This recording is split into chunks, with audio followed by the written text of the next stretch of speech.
নমস্কার, আমি সুস্মিতা। ক্রিয়েটিভ আর সিম্পল লাইফস্টাইলে আপনাদের সকলকে স্বাগত জানাই। আজকে ঘুরতে আসার চতুর্থ দিন, আর আজকেই আমাদের ফেরারও দিন। সকাল সকাল ব্রেকফাস্ট করেই আমরা সকালবেলায় মোটামুটি 10টার দিকেই বেরিয়ে পড়েছি। আসলে যেতে হবে তো মোটামুটি 5 ঘন্টা দূরত্বে, সকাল সকালেই বেরোতে হবে। আর আমাদের 11টার মধ্যেই না চেক আউট ছিল। তো আমরা সব চেক আউট করে মেয়েকে একেবারে ভাত খাইয়ে নিয়ে একেবারে বেরিয়ে পড়েছি। বাড়ি পৌঁছতে পৌঁছতে আমাদের বেশ বেলা হয়ে যাবে। তো আমরা পেনসিলভানিয়ায় বেরিয়ে ঢুকে পড়েছি। আর এই দেখুন কি জোরে বৃষ্টি। বলেছিলাম না যে আমরা যখনই কোনো দূরে কোথাও ঘুরতে যাই না, গাড়ি করে বিশেষ করে, জ্যামে তো পড়বই। আর এরকম মুষলধারে বৃষ্টি একবার না একবার হবেই হবে। তো একদিকে ভালো যে ছেলে মেয়ে দুজনেই ঘুমিয়ে পড়েছে, আর আমরাও অনেকটাই টায়ার্ড। গাড়ির মধ্যে একভাবে বসে থাকতে থাকতে না এত বোর লাগে যে কি বলবো। তো যাই হোক, আমরা মোটামুটি পৌঁছে গেছি, এটাই অনেক রক্ষে। বিকেলও হয়ে গেছে, বাড়িতে চলে এসেছি, সবাই মিলে একটু চা খাচ্ছি আর দেখছি রাতের জন্য কি করার আছে।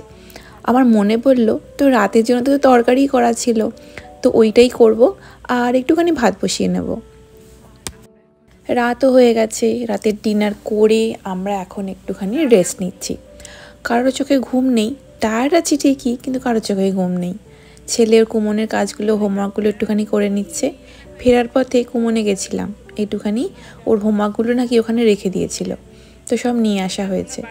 আর মা এখন দেখাচ্ছি কী কী জিনিসপত্র কিনেছে। মার অনেক বন্ধু আছে, তাদেরও দেবে, মার বাড়ির জন্য একটুখানি গিফট রেখে দিয়েছে। আর এই যে আমিও এরকম একটা গোল মতো কিনে নিয়েছি, দেখাবো বলেছিলাম, এই যে সেটা একটা কিছু না কিছু আইকন আমি কোথাও ঘুরতে গেলে এরকম ম্যাগনেট কিনে রাখি। তো মা এখন দেখাচ্ছে যে নায়াগ্রা ফলসে কী কী জিনিস কিনেছে। আর এই মেয়েকে দেখুন, একটুকু ঘুম নেই, একটুখানি গাড়িতে ঘুমিয়ে নিয়েছে, অথচ এখন 9:30 বেজে 10টা বাজতে যাচ্ছে, এখনও মহারানীর ঘুম নেই। তো যাই হোক, ঠিক আছে, আর তো কিছুদিন, তারপরে তো বাবা মা ভাই চলেই যাবে, তো থাক, খেলুক একটুখানি।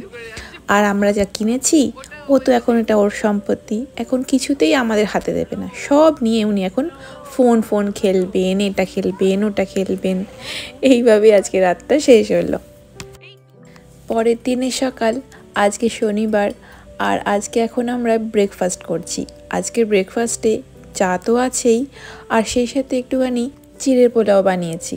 চিড়ের পোলাওটা একটু ভারী করে করেছি এই কারণে, কারণ আমরা ব্রেকফাস্ট করে মেয়েকে আবার একটুখানি ভাত খাইয়ে নিয়ে আমরা এবার বেড়াতে যাব।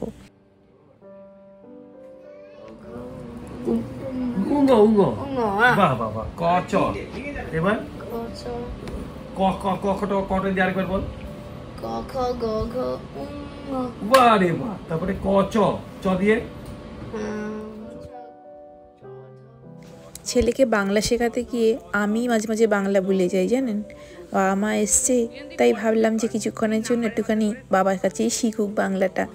এদেশে না এসে আমাদের মতো বাঙালিদের এই একটাই অসুবিধা, ছেলে মেয়েদের বাংলা শেখানো খুব মুশকিল। বেলা 11টা মতো বেজে গেছে, এখন আমরা সবাই একটুখানি বেড়াতে যাব। আসলে আজকেই তো শেষ দিন, তারপর কালকেই চলে যাবে মা বাবা।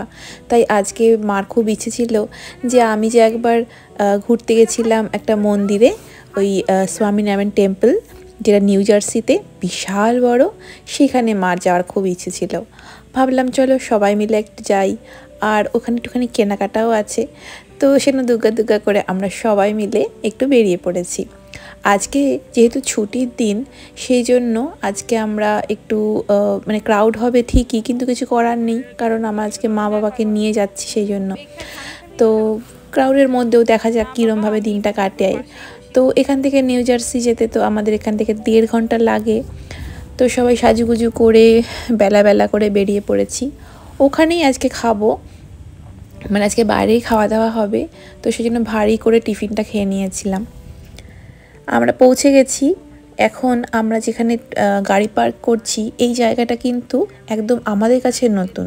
আগেরবারে না একদম মানে উইকের মধ্যে এসেছিলাম, সেজন্য একদম ভিড় ছিল না, কিন্তু এইবারটা না আশ্চর্য রকমভাবে বিভৎস ভিড়। তো সেই জন্য গাড়ি রাখার পার্কিংটা একটা বিশাল বড় একটা জায়গার মধ্যে রাখা হচ্ছে। আগেরবারে যখন এসেছিলাম তখন বেশ ঠান্ডা ঠান্ডা ছিল, বিশাল ঠান্ডা হাওয়া দিচ্ছিল, কিন্তু এইবারটা না এত গরম, আমরা পুরো জাস্ট ঝলসে যাচ্ছি জাস্ট। আর এখান থেকে যেখানে আমরা গাড়িটা পার করতে হয়েছে আমাদের, সেখান থেকে মন্দিরের এন্ট্রান্সে যেতে গেলে অনেকটা রাস্তা হেঁটে হেঁটে যেতে হয়। ছাতা নেব ভুলেই গেছি, তারপর অবশ্য আমার বর এসে নিয়ে এসেছিল একটা ছাতা। তো যাই হোক, অনেকটা হাঁটা হয়ে আমরা এখন যাচ্ছি মন্দিরের মধ্যে প্রবেশ করব। তবে এখানে না একটা অদ্ভুত জিনিস হয়েছে, সেটা হলো, অদ্ভুত বলবো না, মানে আমাদের কাছে এটা নতুন এক্সপিরিয়েন্স বলতে পারেন। তো এখানে আসার পর আগেরবার যখন এসেছিলাম তখন তো একদম এসে জাস্ট মন্দিরের ভেতরে ঢুকে গেছি, কিন্তু যেহেতু এটা উইকের মানে ছুটির দিন, তাই জন্য না এত ক্রাউড ছিল, এত ক্রাউড ছিল, সেই জন্য নাকি এখানে টিকিট কাটতে হবে, মানে রেজিস্টার করতে হবে, রেজিস্টার করে অনলাইনে টিকিট কাটতে হবে।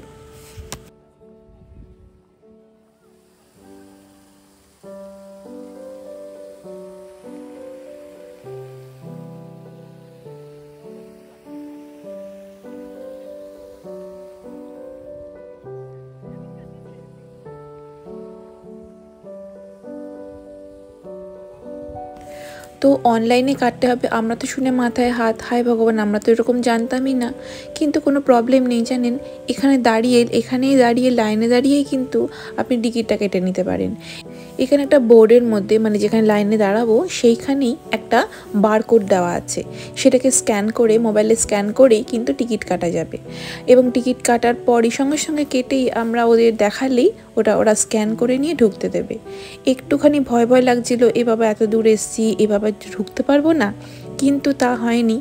ভাই এখানে টিকিট কেটে নিয়েছিল, মানে এখানে দাঁড়িয়ে দাঁড়িয়ে আমাদের ওরা বলেই দিয়েছিল যে কিভাবে কাটতে হবে।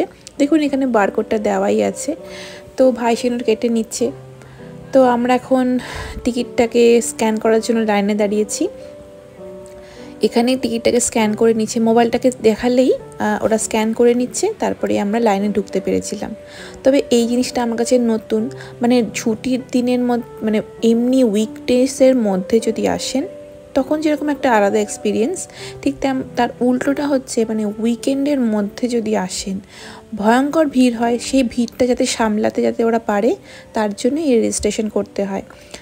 তো যাই হোক, এটাও একটা নতুন জিনিস জানলাম আমি।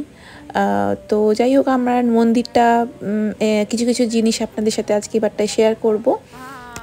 আগের ভিডিও যারা আমার দেখেননি তারা অবশ্যই দেখে নিতে পারেন, আমি এই মন্দিরেরই ভিডিও আমি দিয়েছিলাম। তবে এবারটা না একটু নতুন রকম জিনিস আপনাদের দেখাবো। এই জায়গাটা হচ্ছে মন্দিরে ঢোকার প্রথমেই, এখানে ছবি তোলা যাবে, এবং এই জায়গাটা না পুরো কাঠের কারুকার্য দিয়ে সাজানো। এখানে মানে অবজারভেশন সেন্টার যাকে বলে, ইনফরমেশন সেন্টার, প্রথমে ঢুকেই এটা। তো এখানটা এত সুন্দর, আমি আগের ভিডিওতে কিন্তু এই ভিডিওটা করতে পারিনি, ভুলেই গেছি। আর প্রদীপগুলো দেখুন, এগুলো সত্যিকারের প্রদীপ না, ইলেকট্রিকের প্রদীপ। আমি তো প্রথমে অবাকই হয়ে গেছিলাম প্রথম দিন দেখে। তো যাই হোক, এত সুন্দর মন্দিরটা না এবার শুধু দেখবেন, দেখার মতো। তবে জানেন, মেন যে মন্দিরগুলো তার ভেতরে কিন্তু ছবি তোলা যাবে না, তাই জন্য যতটুকু আমি মানে দেখিয়েছি সেটাই আমরা ছবি তুলতে পেরেছি। তো ওই ইনফরমেশন সেন্টারটার ওখানেই কিন্তু রেস্টরুম আছে। তারপর আমরা এখন এখান থেকে বেরোবো।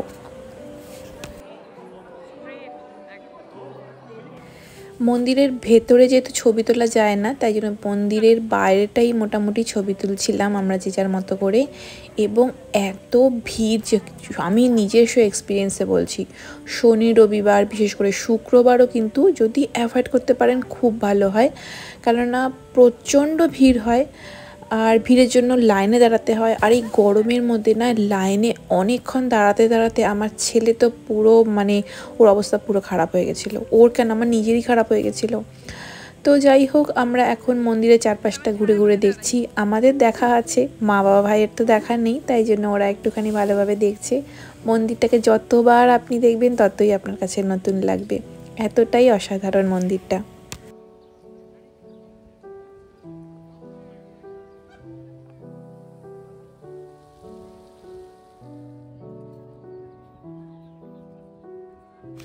এই মন্দিরের দুটো হচ্ছে মেন মন্দির, এখন আমরা সেকেন্ড মন্দিরটাতে যাচ্ছি। এই মন্দিরটা যখন আমরা তৈরি হচ্ছিল, তো এখন দেখছিলাম যে অনেকটাই তৈরি হয়ে গেছে। মন্দির পুরো পরিদর্শন হয়ে গেছে আমাদের, এখন আমরা বেরিয়ে যাব। তো যেতে গিয়েই আমি দেখলাম যে এখানে না সমস্ত দেওয়ালগুলোতে, মানে মন্দির থেকে বেরোনোর পরেই সব দেওয়ালগুলোতে সব হিস্ট্রি দেওয়া আছে। যেমন এই মন্দিরটা কবে থেকে শুরু হয়েছে, 2004 থেকে শুরু করেছে এরা। তারপরে কে কে এই মন্দিরটাকে নির্মাণ করেছে, সব ভলেন্টিয়ারদের ছবি, তাদের সম্বন্ধে জানানো, সব কিছু এখানে এরা এত সুন্দরভাবে প্রেজেন্ট করেছে, শুধু অবাক হয়ে শুধু দেখতে হবে। এরপর আমরা চলে এসেছি একটা গিফট শপে। এটা হচ্ছে এক্সিটেই হচ্ছে একটা গিফট শপ আছে। আর এই গিফট শপটা অবশ্য আমি আগের বারে তুলতে পারিনি, কারণ মেয়ে ভীষণ কান্নাকাটি করছিল, তাই আমাদের হাতে খুব একটা সময়ও ছিল না। কিন্তু এইবারটা মা বাবার জন্য একটা ছোট্ট সুযোগ পেয়ে গেলাম। তো ঘুরে ঘুরে দেখছিলাম, এবং গিফট শপটাও না দেখার মতো। এখানে এত সুন্দর সুন্দর সমস্ত ঠাকুরের মূর্তি, পূজার অনেক রকমের সামগ্রী, বইপত্র সব কিছু এখানে কিনতে পাওয়া যায়। যদি আপনাদের পছন্দ হয় এখান থেকে নিতে পারবেন। এমনকি বাচ্চাদেরও না হিতোপদেশ ধরনের যে সমস্ত বাচ্চাদের ঠাকুরের বইগুলো থাকে, সেই রকম বইও এখানে ছিল। তো দামগুলো মোটামুটি ঠিকঠাকই লেগেছে আমার, যেটা যেরকম দাম হবে, কিন্তু ওভারঅল খুব সুন্দর ছিল গিফট শপটা। এই গিফট শপটাতে আপনি কী কী জিনিস দেখতে পাবেন, এখানে পাবেন নানা রকমের মূর্তি ঠাকুরের, ধূপ, প্রদীপ, অনেক রকম টাইপের প্রদীপ, এমনকি এই স্বামীনারায়ণ টেম্পলের ছোট ছোট কারুকার্য করা মন্দিরের মতো ছোট ছোট আইকনগুলোকেও পাবেন। বিভিন্ন সুন্দর সুন্দর ঠাকুরের মূর্তি পাবেন। এছাড়াও অনেক সুন্দর সুন্দর সিংহাসন পাবেন, ঠাকুরের যে সিংহাসন হয় সেগুলো আছে এখানে।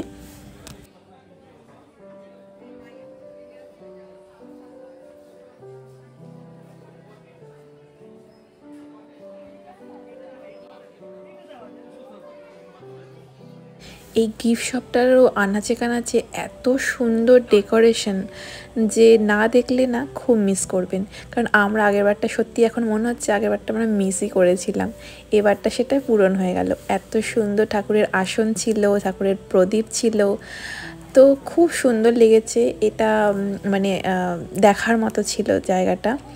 তো এখান থেকে মা ভাই কিছু একটা কিনেছে, আমি একটা কিনেছি, সেটা হচ্ছে এখানকার আইকন ম্যাগনেট, যেটা আমি সবসময় কিনে থাকি যেখান থেকেই যাই না কেন। এগুলো দাম কত? এগুলো $8, আবার এগুলো $3। এই ছোট্ট ছোট্ট পুটকিগুলো, এগুলো বেশ সুন্দর। কি অসাধারণ না, সিংহাসনগুলো দেখুন কি অসাধারণভাবে বানিয়েছে এরা, তাই না? সত্যি শিল্পীর হাতের কাজ শুধু দেখার মতো। ভাই একটা স্বামীনারায়ণ টেম্পলের একটা মূর্তি মতো কিনেছে, তো বাড়িতে গিয়ে আপনাদের সেটা দেখাবো। এরপর পাশেই ছিল ক্যান্টিন, কিন্তু প্রচণ্ড ভিড় ছিল, তাই আমরা এখানে খাবো না, বাইরে কোথাও গিয়ে খাবো। আর নিউ জার্সিতে যেহেতু এসছি, তাই জন্য নিউ জার্সি চারপাশটাও একটুখানি ঘুরবো, মাকে বাবাকে দেখাবো বলে। তো যাই হোক, আরও অনেক কিছু করেছি, কিন্তু এই ভিডিওতে আমি আপনাদের সাথে সেটা শেয়ার করতে পারছি না, কারণ অনেক বড় ভিডিও হয়ে যাবে। তো সেই জন্য আজকের এই ভিডিওটা এখানেই শেষ করছি। পরের ভিডিওতে আপনাদের সাথে শেয়ার করব যে আমরা কোথায় খেতে গেছিলাম, কোথায় এরপরে ঘুরতে গেছিলাম নিউ জার্সিরই, তো সেটা আপনাদের সাথে শেয়ার করব আমার পরের ব্লগে। তো আমার এই ভিডিওটা আপনাদের কেমন লেগেছে আপনারা কিন্তু অবশ্যই কমেন্টে জানাবেন। যদি ভালো লাগে ছোট দেখে একটা লাইক আর শেয়ার করে দেবেন, আর অবশ্যই সাবস্ক্রাইব করবেন, যাতে যখনই আমি কোনো ভিডিও রাখবো আপনাদের কাছে সবার আগে পৌঁছায়। আপনারা সবাই খুব ভালো থাকবেন, সুস্থ থাকবেন, আর অবশ্যই অন্যদেরও সুস্থ থাকতে সাহায্য করবেন। নমস্কার।